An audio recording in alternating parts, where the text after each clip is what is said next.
गजब कइला तू बन गइला नजरवा के कजरवा हो।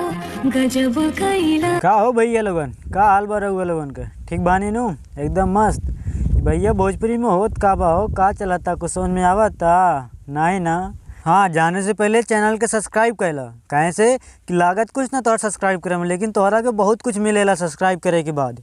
जवन चीज़ ये छोड़ चुकल रहल वो भैया अब चालू करता। जे जवने चीज़ के साथ एक काम करब छोड़ दे, उनके साथ एक काम करे चालू करत हई। काम के छोड़ा यार, उनके गाना पे यार रील बनावत हईन। गजब कैला तू बन गईला आँखी के कजरवा के नजरवा हो।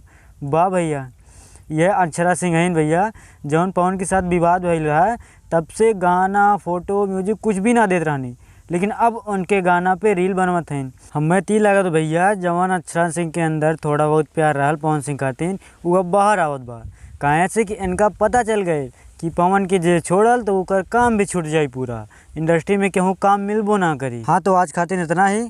आपको वीडियो कैसे लगल कमेंट करके जरूर बताई। और अक्षरा सिंह और पवन सिंह के बारे में अगर कुछ भी बात अगर तो लोग के पास हो तो हमारे लगे जरूर पहुँचाई कमेंट करके।